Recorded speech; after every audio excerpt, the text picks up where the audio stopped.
ഹരി ഓം. ഭാഗവതം ചതുർത്ഥസ്കന്ധം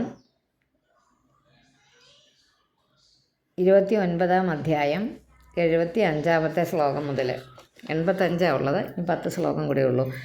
അനേന പുരുഷോ ദേഹാൻ ഉപാദത്തെ വിമുഞ്ചതി ഹർഷം ശോകം ഭയം ദുഃഖം സുഖം ചാനേന വിന്ദതി. മനുഷ്യർ ഇതോടുകൂടി തന്നെയാണ് ദേഹാന്തരത്തെ സ്വീകരിക്കുന്നതും പൂർവ്വദേഹത്തെ ഉപേക്ഷിക്കുന്നതും. പക്ഷേ ഈ ജീവനോട് കൂടി ഈ ജീവൻ എന്ന് പറയുന്നില്ലേ, അതുകൊണ്ട് അതിനോട് കൂടി തന്നെയാണ് ഒരു ദേഹത്തെ സ്വീകരിക്കുന്നത്, അതുപോലെ പൂർവ്വദേഹത്തെ ഉപേക്ഷിക്കുന്നതും. ആ പൂർവ്വദേഹത്തെ ഉപേക്ഷിക്കുന്ന സമയത്ത് തന്നെ മറ്റൊരു ശരീരത്തിൽ കയറി പറ്റിയിട്ടുണ്ടായിരിക്കും ഈ ജീവൻ. ഈ ദേഹം കൊണ്ട് തന്നെയാണ് സന്തോഷം, ദുഃഖം, ഭയം, സുഖദുഃഖങ്ങൾ ഇവയെല്ലാം പ്രാപിക്കുന്നതും ഈ ദേഹം കൊണ്ട് തന്നെയാണ് നമ്മളിതൊക്കെ അനുഭവിക്കുന്നത്. യഥാ തൃണ ജളുകേയം നാപയാത്യപയാതി ച ന ത്യജേൻ മ്രിയമാണോപി പ്രാഗ് ദേഹാഭിമതിം ജനഃ. പ്രാഗ് ദേഹാഭിമതിം ജനഃ യാവദന്യം ന വിന്ദേത വ്യവധാനേന കർമ്മണാം മനയേവ മനുഷ്യേന്ദ്ര ഭൂതാനാം ഭവഭാവനം. യാവദന്യം ന വിന്ദേത വ്യവധാനേന കർമ്മണാം. തൃണജളൂകം എന്നൊരു പുഴു രീതിയുണ്ട്, ചെറിയൊരു പുഴു. അതിൻ്റെ രീതി ഇങ്ങനെയാണ് സഞ്ചരിക്കുന്നത്. ഒരിടത്തോട്ട് ഇങ്ങനെ മാറിങ്ങനെ പോകുമ്പം മുൻവശത്തെ തല ഇങ്ങനെ പൊക്കും, എന്നിട്ട് പുറവശത്തെ കാല് പറിച്ച് ആ മുൻവശ ഭാഗത്തോട്ട് വെക്കും. എന്നിട്ട് ഇത് ഒരിടത്ത് മറ്റേത് കുത്തി നിർത്തിയിട്ട് ഇത് ഈ പുറകിലത്തെ കാല് പറിക്കുകയുള്ളൂ. അങ്ങനെയാണ് നടക്കുന്നത്. അതാണ് ജീവൻ ഒരിടത്ത് ചെന്ന് പെട്ടതിന് ശേഷം പെടുന്നതും ഈ ജീവൻ ഉപേക്ഷിക്കുന്നതും ഒരു സമയത്തായിരിക്കും എന്നാണ് പറഞ്ഞു വരുന്നത്. അഗ്രഭാഗം കൊണ്ട് മറ്റൊരു തൃണത്തെ പിടിക്കാതെ പൂർവ്വ തൃണം വിടുന്നില്ല. തൃണജളുക, കാരണം ഒരു ഇലയെ പറ്റി പിടിച്ചിരുന്നാൽ ആ ഇലയിൽ നിന്ന് വീഴണമെങ്കിൽ വേറൊരു ഇലയിലോട്ട് ഇത് പിടിക്കണം. എന്നിട്ട് വേണം പുറകിലത്തെ കാലത് പൊക്കിയെടുക്കത്തുള്ളൂ. ഒന്ന് ഉറപ്പായിട്ടും അതിനെ സ്വീകരിച്ചതിന് ശേഷമേ മറ്റേ കാല് എടുത്ത് വെക്കുന്നുള്ളൂ. അങ്ങനെയാണ്. അതുപോലെ ഈ പ്രാരബ്ധ കർമ്മങ്ങളെല്ലാം നമ്മളുടെ ഈ ജീവിതത്തിൽ തീർന്നാൽ ഈ പൂർവ്വദേഹം നമ്മൾ വിടുന്നുണ്ടെങ്കിലും മറ്റൊരു ദേഹത്തിൽ പിന്നെയും നമുക്കത് എൻ്റെ ശരീരമാണെന്ന് പറഞ്ഞ് കയറിയിരിക്കും ഒരു ശരീരത്തിൽ. എന്നിട്ട് പറയാതെ എൻ്റെ ശരീരമാണെന്ന്. അപ്പോൾ ഈ പൂർവ്വം ഇരുന്നതോ അതും എൻ്റേതായിരുന്നു, അത് തീർന്നു പോയി. അതിന് ക്ലേശം വന്നു, അതിൻ്റെ പിന്നെ ബോഡി എല്ലാം തീർന്നു കഴിഞ്ഞപ്പം നമ്മൾ പുതിയ ഒരു എൻജിനും പിടിപ്പിച്ചു, വേറൊരു പുതിയ ബോഡിയും കൊടുത്ത് അതിനെ വീണ്ടും ഓടിക്കുക. എൻജിൻ പഴയത് തന്നെ. എൻജിൻ പഴയതെന്ന് പറഞ്ഞാൽ ആ ജീവൻ പഴയത് തന്നെ, ഓടുന്ന ആ ബോധം പഴയത് തന്നെ, ബാക്കിയെല്ലാം പുതിയത്. കണ്ടാലെല്ലാം പുതിയതാണ്, പക്ഷെ ജീവനേതാ? അതെന്നും ഉള്ളതാണ്. അന്ന് ആ പണ്ടും ഉള്ളതാണ്, ഇപ്പോഴും ഉള്ളതാണ്, ഇനിയും ഉള്ളതാണ്. ഇനി ആ ജീവൻ ഇങ്ങനെ ഇല്ലാതാകണമെങ്കിൽ ഭഗവത് പാദത്തിൽ നമ്മൾ ചേരണം. പിന്നീട് നമുക്ക് ജന്മം ഉണ്ടാവുകയില്ല എന്നാണ് പറയുന്നത്. അതുപോലെ രാജൻ, അതിനാൽ മനുഷ്യൻ്റെ സംസാര കാരണം മനസ്സ് തന്നെയാണ്. ഈ മനസ്സിലാണ് ഇതെല്ലാം ഇരിക്കുന്നത്. മനസ്സാണ് ഇതിൻ്റെ എല്ലാം കാരണം എന്ന് പറയുക. യഥാക്ഷൈശ്ചരിതാൻ ധ്യായൻ കർമാണ്യാചിനുതേ സകൃത.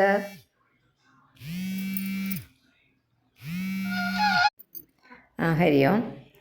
നമ്മൾ പറഞ്ഞു പഠിച്ചത് എവിടെയാണ്? യാവദന്യം ന വിന്ദേത വ്യവധാനേന കർമ്മണാം മനയേവ മനുഷ്യേന്ദ്ര ഭൂതാനാം ഭവഭാവനം. അതായത് ഈ മനുഷ്യൻ്റെ സംസാര കാരണം മനസ്സ് തന്നെയാണ്. യഥാക്ഷൈശ്ചരിതാൻ ധ്യായൻ കർമാണ്യാചിനുതേ സകൃത. കർമാണി അചിനുതേ അസകൃത് സതി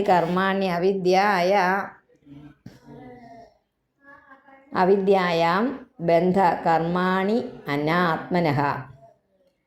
ഇന്ദ്രിയങ്ങൾ കൊണ്ട് അനുഭവിച്ച വിഷയങ്ങളെ തന്നെ വിചാരിച്ചുകൊണ്ട് വീണ്ടും വീണ്ടും എപ്പോൾ കർമ്മം ചെയ്യുന്നോ അപ്പോൾ കർമ്മവാസനയും അതിന് കാരണമായ അവിദ്യയെ നശിക്കുന്നില്ല. ഈ കർമ്മം ചെയ്തുകൊണ്ടിരിക്കും തോറും കർമ്മത്തിനോടുള്ള ആഗ്രഹം ഒരിക്കലും, അതുപോലെ ആ അജ്ഞാനവും നശിക്കത്തില്ല.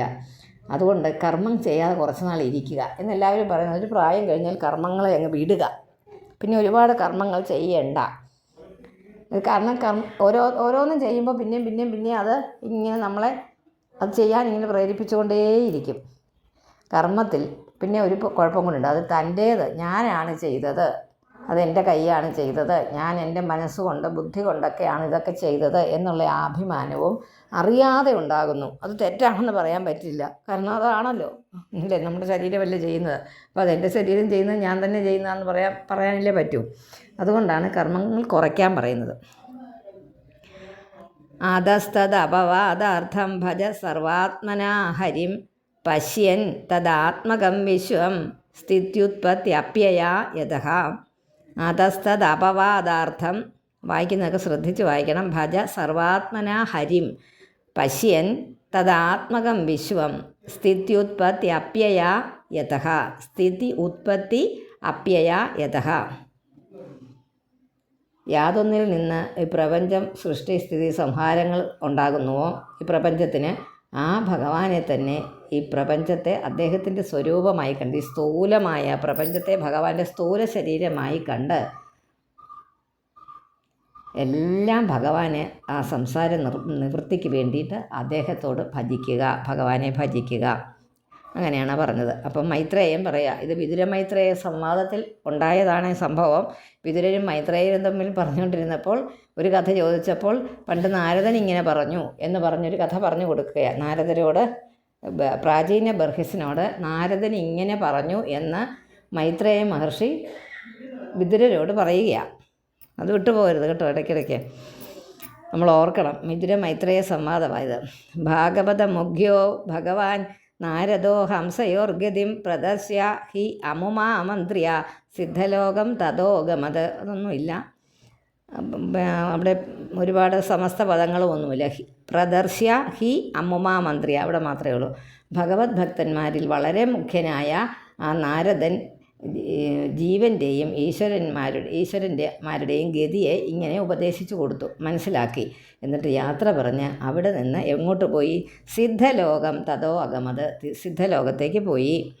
പ്രാചീന ബർഹി രാജർഷി പ്രജാസർഗാഭിരക്ഷണേ ആദിശ്യ പുത്രാൻ അഗമത് തപസേ കപിലാശ്രമം. ആ പ്രാചീന ബർഹിസ് അങ്ങോട്ട് പോയി. രാജർഷിയായ പ്രാചീന ബർഹസ് ഇതൊക്കെ കേട്ടപ്പം പ്രജാസൃഷ്ടിയിലും ആ രക്ഷയിലും മന്ത്രിമാർ വഴി എല്ലാ ഭാരങ്ങളും പുത്രന്മാരെ ഏൽപ്പിച്ചിട്ട് തപസ്സിനായിട്ട് എവിടെയോട്ട് പോയി? കപിലാശ്രമം. തപസ്സേ കപിലാശ്രമം അഗമത്, അങ്ങോട്ട് പോയി. അഗമത്. 82 തത്രൈകാഗ്രമനാ വീരോ ഗോവിന്ദചരണാംബുജം വിമുക്ത സംഗോനുഭജൻ ഭക്ത്യാ തത് സാമ്യതാം അഗാത്. അതും വായിക്കാനൊന്നും പ്രയാസമില്ല. വിമുക്ത സംഗോനുഭജൻ ഭക്ത്യാ തത് സാമ്യതാം അഗാത്. അവിടെ ആ വീരൻ ഏകാഗ്രചിത്തനും തത്ര